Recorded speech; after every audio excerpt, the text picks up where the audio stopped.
So I'll start by saying that at this stage of the workshop, I wouldn't like to transmit the sensation of eternal return, but I do think it's relevant to go back to Francesco Molinari's introduction to the morning session. Reflecting on the important number of people that attended yesterday's sessions and the loyalty rate during the day, I share with him the idea that we have tapped on the interests and concerns of a significant sector of people related one way or another to our field of investigation, to the nucleus of the project MESOC. The first conclusion could be, while this can be seen as a confirmation of the relevance of the MESOC project, it also poses a challenge for its outcomes. The expectancy level is high. From David Poncini's intervention, I would like to highlight an idea already present in Dirk Lorbach's and Jesse March's yesterday's interventions. Evaluation isn't neutral. It doesn't substitute policy decision. And cultural policies are therefore regimes. Jesse Dixit. Ergo, cultural programs and cultural policies are simultaneously object of change, resistance to change, and agents of change.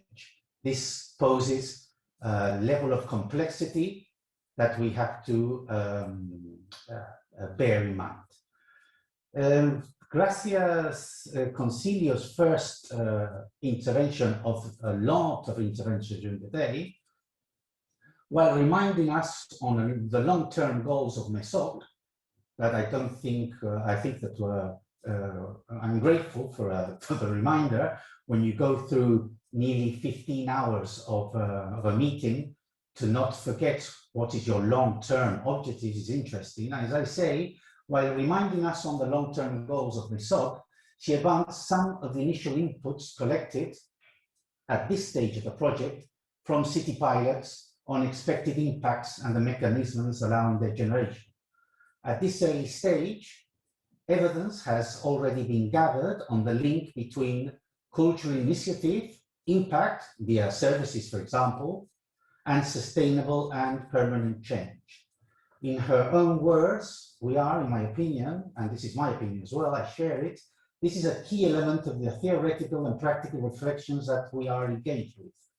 The idea that successful and cultural policies are not endless, but are those that affect structural and social changes on different levels and domains. The identification of some initiatives that operate as routing factors and the conformation or articulation of clusters of such factors at this stage seems promising, in my opinion. From the Picture Culture sessions that presented insights on more than 30 projects from 6 cities, I will concentrate basically on some of the open questions formulated by the different participants from Barcelona, Athens, EC Media, Milan, Valencia, and Cluj. Although I am aware that the open questions were aimed directly to the meeting of the focus groups, I think they also could help to conform a MESOC discussion agenda for the immediate and near future. I will refer to some of them. I will be very schematic here.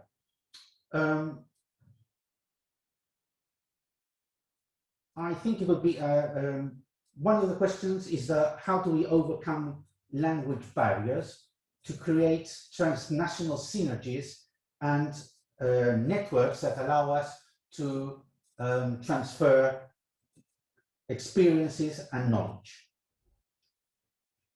Another question is an open question of we have an immediate task to try and evaluate the impact of COVID on permanent or not so permanent cultural practices. Another question is to think how to incorporate professional training and capacity building in cultural policies. A fourth question is a reflection that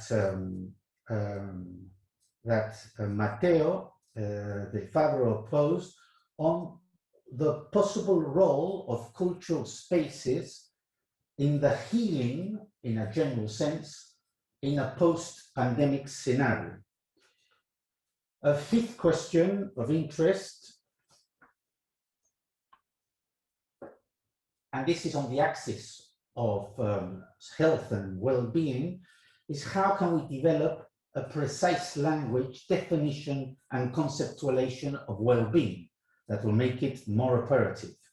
And then there is an interesting question that I will close this short presentation, is the question posed by Rarita, where she asked her personal question is culture for well-being or culture as well-being, related well-being and sense-making as a possible sphere of discussion and research. Now, at this moment, I have to ask you to forgive me, because I had a technical problem when the three focus group presented their conclusions to the open meeting. I only managed to connect when Sandy Girardi was finishing her presentation. So I'm going to skip that, thinking that as it is so recent, you have it in mind. I am sure they were very synthetic in their expositions, so I won't try to synthesize the synthesis. What I will do is try and elaborate on the two questions that Graciela has just posed to the 30-odd people that are connected at this moment. The first question is researchers' obsession. What we're talking about relevant for the world outside the system of conocimiento, the think tanks, universities, and the researchers, the research ecosystem? She posed the question of, do the different cities have the impression that the monitoring of social impact on culture is becoming relevant for who? For cultural agents, for cultural institutions, for policymakers, for creative and artists. I have, in my conclusion, their response was very timid, very lukewarm. And I believe that that hesitant response raises a question and gives us a provisional answer and raises a question and allows us to establish 2 or 3 problems. The conclusion is that no, it isn't relevant yet. And it is, and if it is, that relevancy is is unequally distributed along the cultural ecosystem.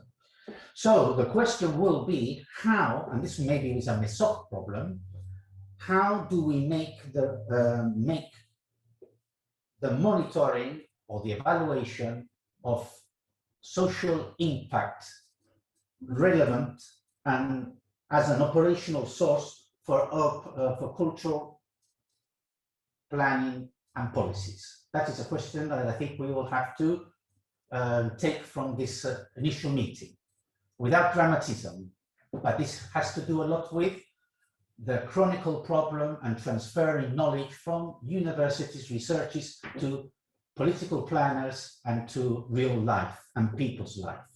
Now, I believe there is, and this is for, I think that this obeys to 2 or 3 problems.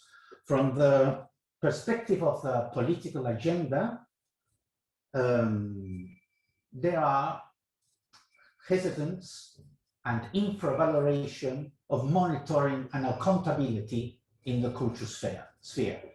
This is probably, cultural policy is the public policy that is least subject to public scrutiny and democratic deliberation. There is also a certain resistance or difficulties from the administrative and bureaucratic perspective. I think we have inadequate institutions, and probably I am giving my own interpretation to Lorenzo's reflection. They are the current bureaucratic structures have difficulty to normalize evaluation of cultural planning and policies, but this obliges them to come out of the traditional sphere of conventional cultural policies and to acquire more sophisticated abilities and more administrative competencies. And lastly, from the artists and cultural agents, I think there is a certain attitude of, there's a certain defensivism to produce and share data. And this has to do with lack of confidence, probably, in the different levels or the different components of the local cultural ecosystems. The second question, and I will close my participation with this, was the second question posed by Gracia, was to what extent do cultural policies play a role in the overall process of social change and urban development? I think this is my interpretation of the question.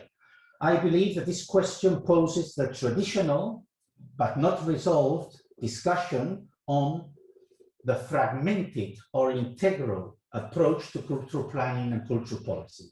That is, the overall goal of cultural policy is to organize the cultural sector as what cultural policy planning, the urban cultural planning has conventionally done, or should the aim be to mobilize the symbolic dimension of urban development in an integral way? This is the question that is on the table, and it has, in my opinion, an important weight in cultural policy planning.